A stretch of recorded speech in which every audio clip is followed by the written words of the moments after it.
कलकत्ता में। कौन सा गीत था वो? हिंदुस्तान में ब्रिटेन के लोगों के समर्थक बहुत बड़ी संख्या में रहे, और न सिर्फ ब्रिटेन के समर्थक रहे बल्कि अंग्रेजों के तलवे चाटने वाले घराने इस देश में रहे।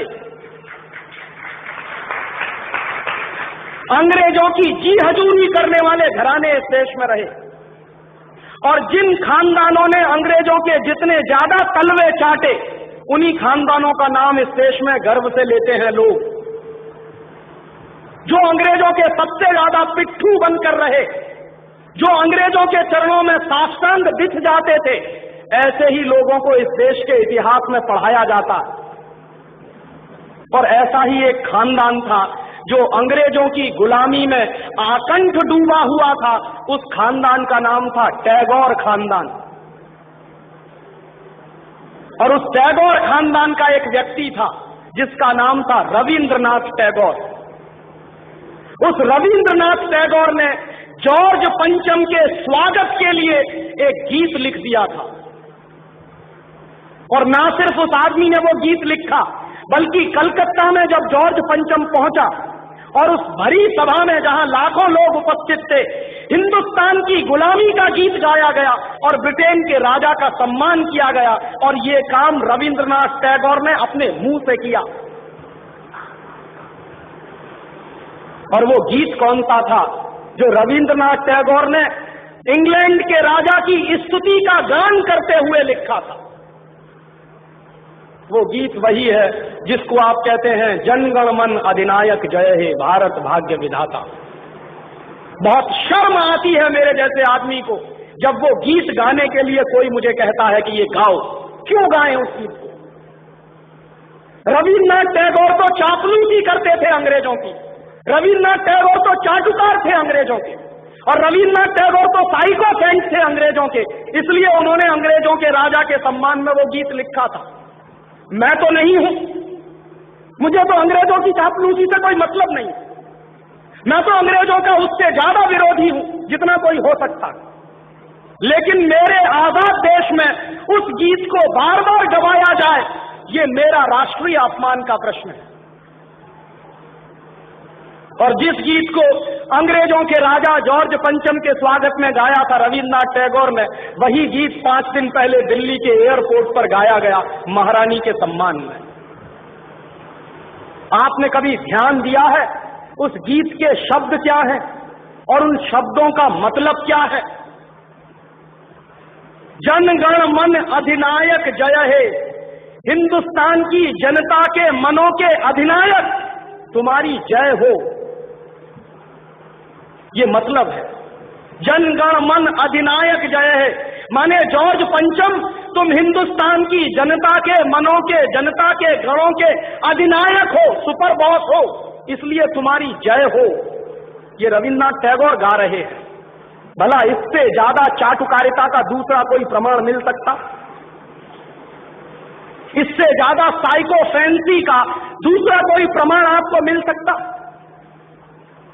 और दूसरी लाइन है जनगण मन अधिनायक जय है, भारत भाग्य विधाता, माने तुम भारत के भाग्य विधाता हो, माने हमारा भाग्य तुम लिख रहे हो। ये तो कोई भगवान से भी नहीं कहता है। लेकिन रविन्द्रनाथ टैगोर ने तो हिंदुस्तान के साम्राज्यवादी राजा का प्रतीक जो जॉर्ज पंचम था, उसको भगवान से भी ऊपर रख दिया था कि तुम तो भारत के भाग्य विधाता हो। पंजाब सिंध गुजरात मराठा द्राविड़ उत्कल बंग, विंध्य हिमाचल यमुना जंगा, उच्छल जलद तिरंग, तब शुभ नामे जागे तब शुभ आशीष मांगे। माने पंजाब सिंध गुजरात मराठा द्राविड़ उत्कल बंग, ये सारा हिंदुस्तानी इलाका तुम्हारे लिए आशीष मांग रहा है, तब शुभ आशीष मांगे, तुम्हारी भलाई की प्रार्थना कर रहा है। ये पूरा हिंदुस्तान जो अंग्रेजों की गुलामी में सिसक रहा था, उसको रविन्द्रनाथ टैगोर लिख रहे हैं कि ये सारा का सारा हिंदुस्तान तुम्हारे लिए आशीष मांग रहा है, तब शुभ आशीष मांगे। और वो सारी की सारी आशीष हम तुमको दे रहे हैं अपनी तरफ से। और अंत में जनगण मंगलदायक जय हे भारत भाग्य विधाता, वही भारत के भाग्य विधाता तुम्हारा मंगल हो, तुम्हारा कल्याण हो। माने जो हमको गुलाम बनाने के लिए आए हैं, उनकी चाटुकारिता में कोई आदमी कितना बिक सकता है, इसका ये निकृष्ट नमूना है। और अंत में वो कह रहे हैं कि जय हे जय हे जय हे, माने तुम्हारी ही जय है, तुम्हारी ही जय है, तुम्हारी ही जय है। ऐसा गुलामी का प्रतीक गीत ये गुलामी के दिनों में गाया गया एक ऐसे हिंदुस्तानी की तरफ से जिसको शायद आप बड़े श्रद्धा की नजर से देखते हैं। और ये गीत जब गा दिया था उन्होंने और चरणों में बिछ गए थे रविंद्रनाथ टैगोर, तब अंग्रेजों ने उनको नोबेल प्राइज दिलवा दिया था पुरस्कार के रूप में। रविंद्रनाथ टैगोर को ऐसे ही नोबेल प्राइज नहीं मिला था। अंग्रेजों ने कुछ नियम बनाए थे, कुछ परंपराएं बनाई थी, और अंग्रेजों के नियम क्या थे? जो अंग्रेजों की जितनी ज्यादा चाटुकारिता करे, जो अंग्रेजों के जितने ज्यादा पैर चाटे, उसी को अंग्रेजी सरकार राय बहादुर का खिताब देती थी। उसी को अंग्रेजी सरकार हिंदुस्तान में और इंग्लैंड में नाइटहुड की पदवियां दिया करती थी। ऐसे ही लोगों को अंग्रेजों की तरफ से इनाम मिलते थे, क्योंकि वो अंग्रेजों के चरण चाटते थे और हिंदुस्तान को गालियां देते थे। और ऐसे चरण चाटू लोग, आपने नाम सुना है, हिंदुस्तान के राजाओं के दरबार में कुछ चारण और भाट हुआ करते थे। वो चारण और भाट क्या करते थे? राजा चाहे जितना गंदा हो, चाहे जितना बदमाश हो, चाहे जितना लफंगा हो, लुच्चा हो, वो चारण और भाट हमेशा राजा की प्रशंसा ही करते थे। बदले में राजा उनको कुछ इनाम बांटता था। ऐसे चारण भाटों का खानदान है ये टैगोर खानदान, जिन्होंने ये गीत लिखा है। और मेरा अंदर से रोम रोम कांप जाता है जब कोई मुझे कहता है कि राजीव भाई जनगण मन गाइए। क्यों गाएं?